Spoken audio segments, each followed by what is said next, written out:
school in China 蓝色是走时了， know exactly when someone isn't paying attention.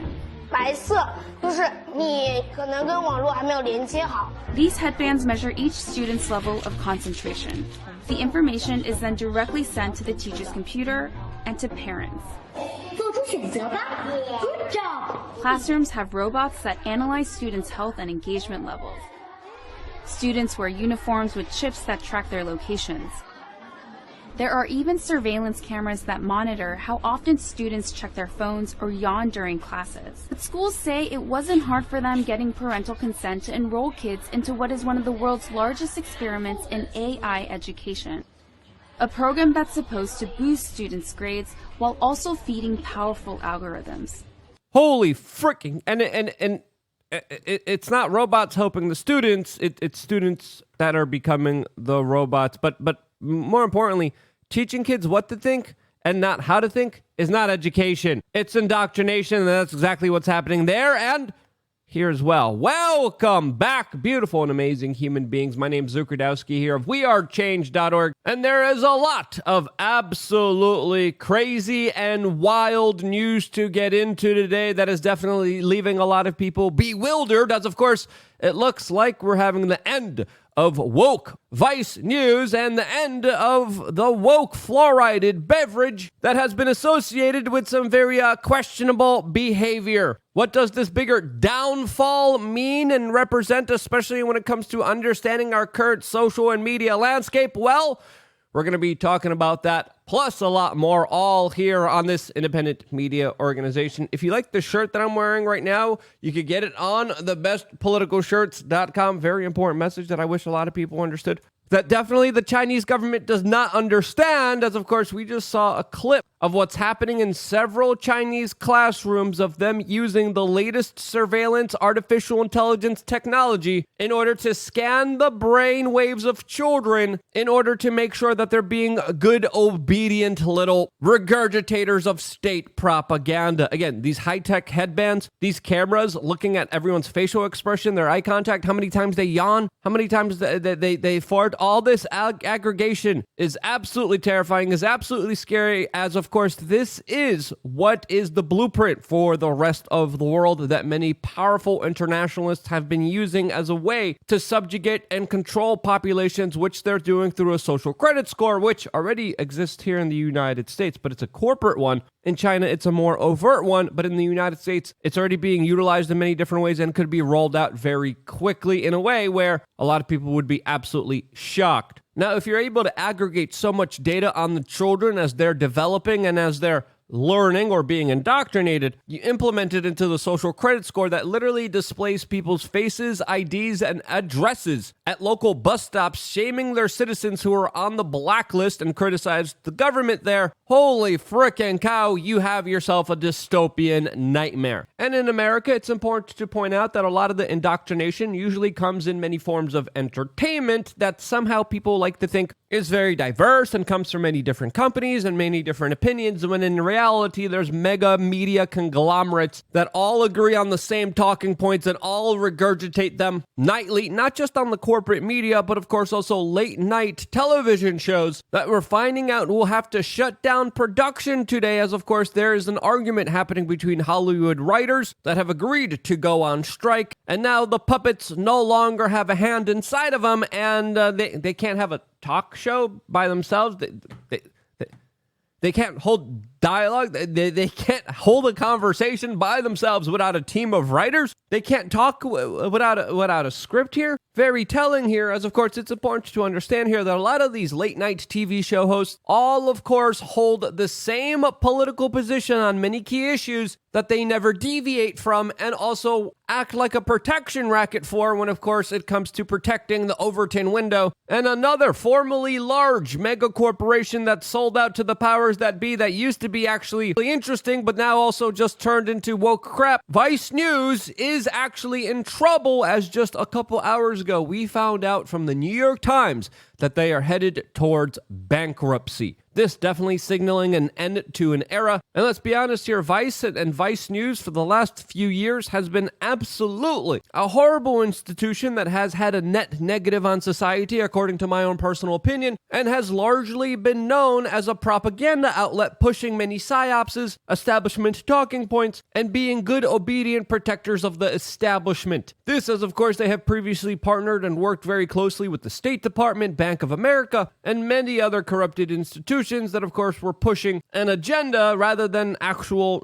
news reporting, which they were originally known for. This as the company was previously valued in 2017 at being worth $5.7 billion with over 3,000 employees. That evaluation is definitely a lot different now, as of course a lot of people are using this opportunity to say go woke, go broke. And it's fair to say that Vice News was the mecca of wokeness, especially in their hipster confines of Williamsburg, Brooklyn, that pushed a lot of bastardized, degenerate ideas on the American people. The president of El Salvador used this situation to say, quote, "It seems like Soros's money also ran out." This as Vice News was 2 months away from taking a lot of money from Mr. Soros and 2 other major hedge funds, selling themselves out just like they did many years before that to some of the biggest corporations in the world. A previous reporter for Vice News, Simon Ostrovsky, had this to say about the situation, saying, quote, "I first met Shane in 2011. Shane was one of the founders of Vice News. Quote, in a Japanese restaurant on Russia's Chinese border.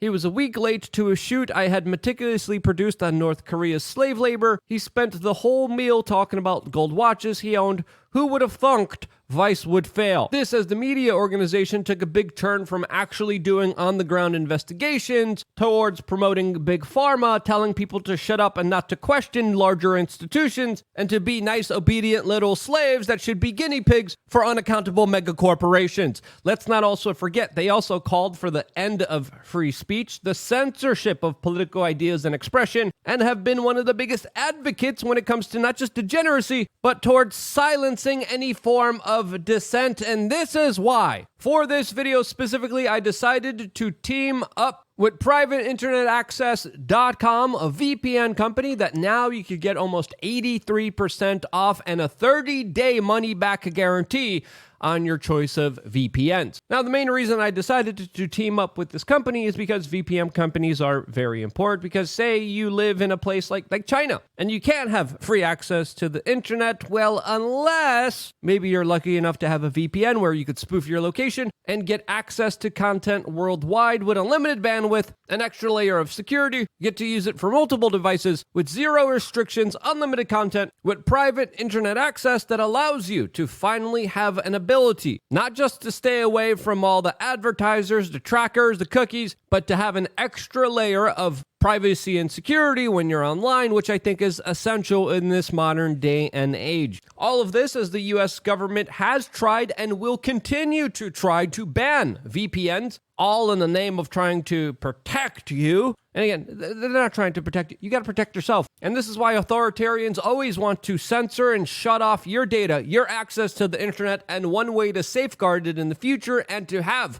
more privacy, especially if you're using public Wi-Fi, which you should be very careful of. You should always try to hide your IP, and that's why you should try privateinternetaccess.com. The link to the website is down in the description below. You can click on it right now. Check them out. They have 24/7 customer service, a very easy way to configure your VPN, a ton of satisfied customers. It's quick, it's easy, it's simple, and you could try them risk-free right now just by going to piavpn.com/wearechange, piavpn.com/wearechange. And it's great working with a company that we actually believe in and personally use ourselves. Now, according to some internet experts, you need multiple VPNs, but that's another subject to very similar subjects that we discuss on lukeunfiltered.com, which we're going to have another video later on for you today about, specifically more hot button issues that we can't discuss. So stay tuned for that video right after this one, as of course we are still not done here, as the discredited corporate media is still trying to take shots at Tucker Carlson, one of America's biggest news anchors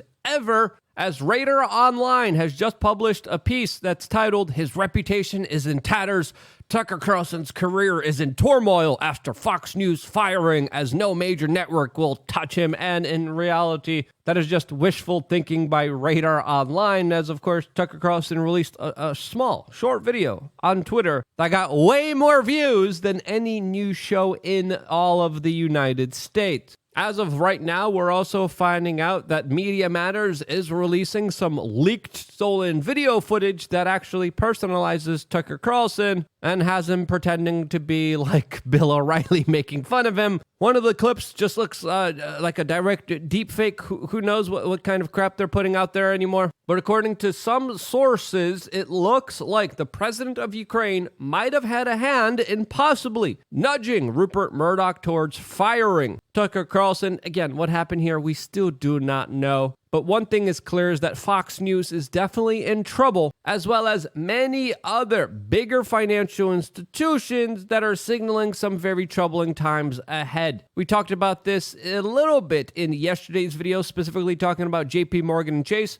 That looks like the U.S. government just used them in order to buy up a smaller bank. Could that be because JP Morgan and Chase is in some really hot water with some really bad people that they incentivized and helped allegedly? Well, again, we're going to be talking about that on LukeUnfiltered.com later on, right after this video. But I think it's clear to say the financial markets aren't really looking that good. As of course, the president of the United States is now publicly coming out and trying to reassure people that the banking system is safe and sound. And when you hear the government saying that, it definitely makes people wonder what's really going on here, especially with Reuters releasing articles like this, trying to get Biden to use the 14th Amendment in order to avert a debt default. And when you look at the U.S. debt and the U.S. debt clock here, specifically in the United States, it's shocking, to say the least, to see what currently is going on in the United States and how far we have come to the utter destruction of our current system. Another company that's not doing so well today is, of course, also Anheuser-Busch, the Bud Light company that, of course, is promoting alcoholic beverages to small children on TikTok using grown adult males that like to dress up as dolls. This, as today we're finding out that Bud Light sales are continuing to dropping an estimated 21% in the wake of their Dylan Mulvaney endorsement, as they just have deactivated their comments on their latest country-themed advertisement,